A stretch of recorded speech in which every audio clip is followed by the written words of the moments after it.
Hi, hello from my room in Greenpoint, my studio in Greenpoint. I wanted to talk about New York City because I am obsessed with New York City, and it's not because it is beautiful in the classical sense. In fact, New York City is not beautiful like Rome is beautiful or like Paris is beautiful. New York City is beautiful just the way Mars is beautiful. It's about the New York City landscape. And when I mean New York City landscape, I mean not only the buildings, transportation, sounds. The main ingredient of New York City's landscape is actually people. People from all walks of life, people from all kinds of persuasions, religions, shapes and sizes bump into each other on the street in New York City. Oftentimes they're very nice to each other and they're pleasant to each other, which is great. And sometimes there's a lot of drama. Sometimes there are clashes and intensity. But most of the time, drama between people on the streets of New York City simply coexists. I've always been fascinated with how is it that we somehow manage to live peacefully in this really intense environment. I mean, it's very intense environment. If you walk downtown Manhattan, you will encounter in literally 10 minutes, you will encounter almost the entirety of humanity. You will encounter people who live on top of the world in penthouses. You will encounter people who are visiting from other beautiful places. And you will encounter people who perform on the street for tips, street performers. You will encounter people who work in towers on Wall Street and offices like that. For example, sometimes I go to a library and I look across the street and there is a guy working in his office. And I always wonder, like, what is his life like? I always see him in the same spot. Anyways, so all these different human beings with all these different fates, right? And they form this human river that is occurring on the street of New York City. And this river of people with all these different fates and all these different directions in life and circumstances in life,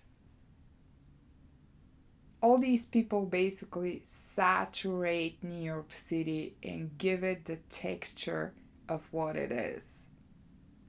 New York City is not the buildings, it's not the cars, it's not the parks or the landscapes. New York City is the intense collection of people who somehow manage to collectively, even for a few minutes, live together within this streetscape, right? I've always wondered why people come to New York City and they go on Broadway and they buy tickets to go see a Broadway show, like a musical, theater. I think the best show of New York City is New York City itself.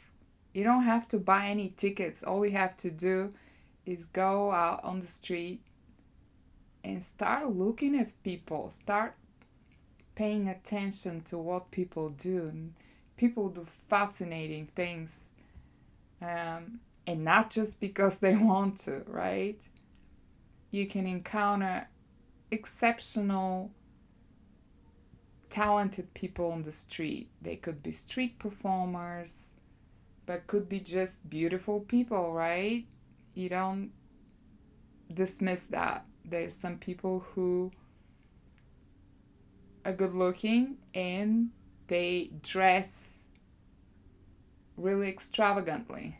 So that's part also of being a performer, right?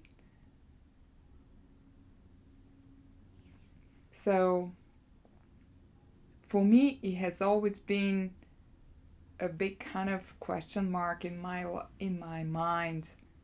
Why would you come to New York City, pay tons of money for a ticket to go inside a room, be basically bored out of your mind, sit in a chair, like sit in a chair all night, and look at some people who get paid to pretend to be something on stage. I mean, I get it. There are a lot of very talented people who you can see them performing, but you can do that on YouTube, you know. I think New York City is a spectacle, a spectacle of people.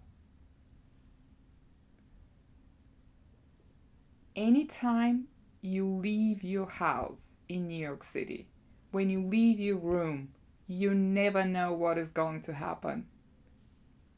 You never know the kind of people you're going to encounter, the kind of talents you're going to see. Recently, I went to Times Square and there was an incredible performer who was pretending to be a statue, and he would like move for $5 or for $1. He would start dancing. So he was like a living doll. And I have to say, he was super talented. And he was also very cold. But he continued performing even in the cold. I'm pretty sure he was very, like, freezing, literally. But he continued to perform his role and he was brilliant at it. And these kind of people make New York City for what it is. And of course, there's street performers in a lot of big cities, right? It is just the sheer amount of encounters you're going to experience in New York City. You literally are going to experience a massive amount of humanity in all its talent, diversity, different looks. And I think New York is spectacular. It's like New York is like a stage. Even tourists who come to New York City just to see other things, they feel the exuberance and they become exuberant themselves. So they get into that performance kind of energy and they start performing. I could see people expressing themselves exuberantly on the streets of New York City. Of course, as many of you know, New York City has a dark side. And as an artist, I've always believed that my job is to see, not just to look, but also to see and think about the circumstances of New York City and think about the lives of people in it. I don't want to be the kind of artist that I'm just here in my room, I'm just painting some stuff that have meaning to me. I've always seen myself as a human eye on the street, and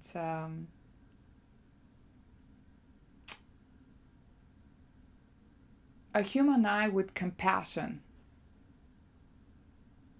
I think that's the only way that's really worth seeing. Oh, why I'm saying all this? There are a lot of people who are homeless in New York City, and there's a big chunk of people in New York City who really look down on homeless people in the worst possible way. I try to look at this situation with all the compassion, objectivity, and use first principles when I think about homeless people.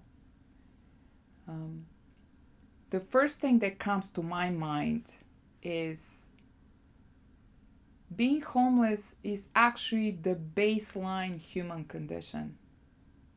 So what I mean by that is we've lived on the land, in caves, on the floor of huts for thousands of years. We were not very civilized for thousands of years. We only became masters of our environment very recently. So throughout history, the baseline of humanity was poverty. We were poor, so we would live on the floor in huts, live off the land, live in caves. In terms of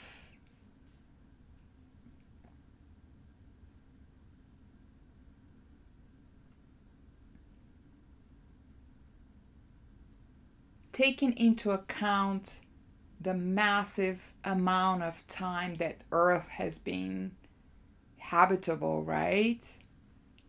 Humanity's experience on Earth, humanity's baseline experience, is basically being homeless.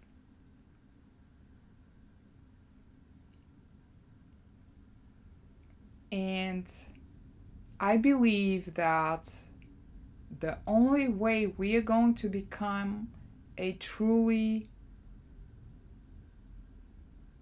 a civilization that's worth saving, a civilization that really deserves to continue operating, if we use the compassionate eye, right? We must use the compassionate eye when we look at fellow human beings, because neither I nor you are any more precious than any of the people that sleep on the street. First of all, they sleep on the street. It's not their decision, believe me. If they could sleep elsewhere, they would. So the compassionate eye is important, not just for art. It's very important for our civilization and for us to become the kind of civilization that really is worth saving. You just have to look with your eyes completely, dispassionately, and ask yourself, what is it that I'm looking at? When you look at a human being which is sleeping on the street and they don't have a home, this is the baseline human condition. Actually, it's pretty extravagant when you think about it, that now we have homes, we have hot water, and all these amenities. Anyway, so whenever I'm out and about in New York City, I try to turn the compassionate eye towards the landscape, towards the people. And if you turn that eye, you'll find out that New York City is an incredible spectacle. And yeah, of course, there are dark spots in it, uh, violence, etc. But the majority of experience of New York City is very positive as far as I'm concerned. So yeah, I lost my train of thought, but I talked about people who are homeless on the streets of New York City, and I found out that there is a very simple thing you can do if you're visiting New York City. There's something that is very simple. It's going to cost you almost nothing, but you will contribute to the betterment of mankind by simply doing that simple thing. Of course, you have to just be self-aware, right? If somebody's out of their mind, possibly on drugs, and impossible to communicate with, so don't engage. But if you see a homeless person on the street who is obviously engaging with people, you can simply ask them if you can buy them a sandwich and a cup of coffee. It's a very simple thing. You can ask, can I buy you a sandwich and a cup of coffee? So if they say yes, they could likely tell you how they like their sandwich. They're pretty, they know exactly what they like, right? So they could tell you, okay, I like pickle, I want whatever meat they like, or maybe they like cheese. They will tell you how they like their sandwich and what kind of bread. It's very simple. If they like mayonnaise, if they like ketchup, so they will tell you. And then they will tell you if they like coffee. They'll say, yeah, a cup of coffee is okay, or maybe some, I don't know, can of soda. So you figure out the person's preference for a sandwich and a simple drink like a can of soda or coffee. And what you do, you go to the nearest Starbucks or the nearest bodega. You can even go to the CVS, but you're better off going to the nearest bodega. And in the nearest bodega or the nearest diner, you have these fast food. You have all over New York City, there are all these sandwich places that you could buy the simplest sandwich with meat and cheese. Pretty much any place you walk into in New York City, you can get a sandwich. So you walk into that place and you place a simple order for a sandwich and then a cup of coffee and drink.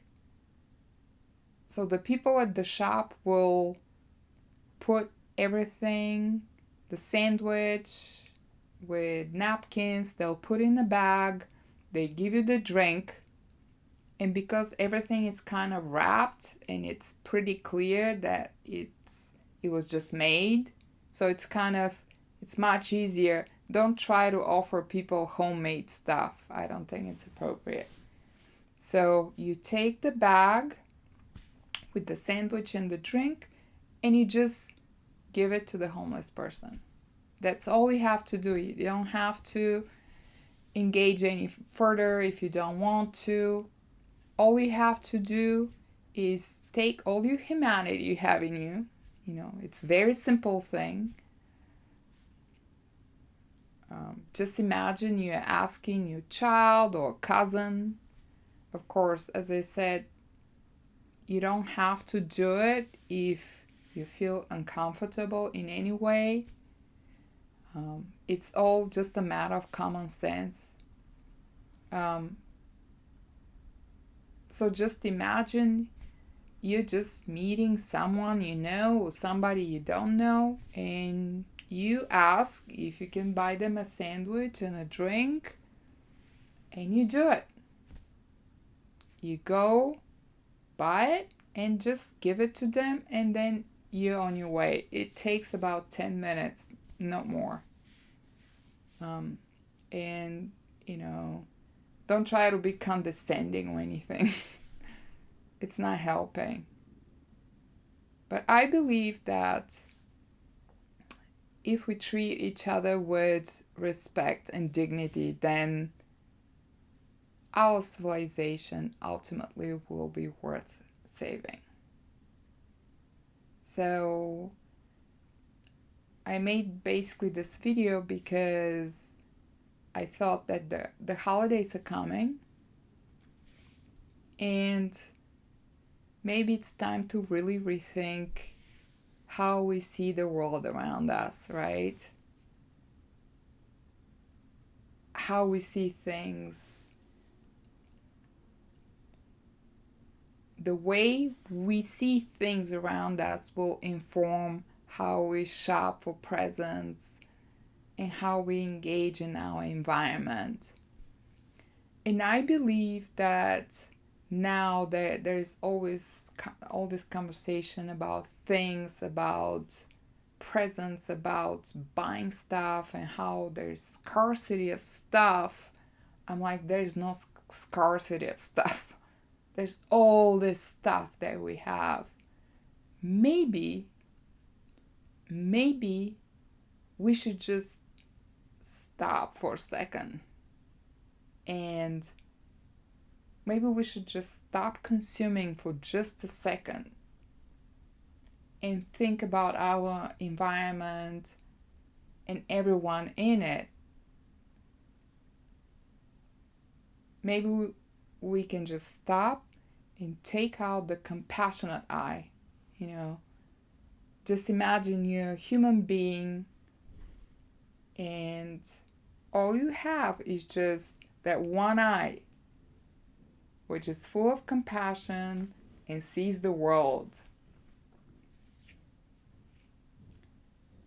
Anyways, I think I talked more than I had to, so I'm gonna end it now. All right, peace.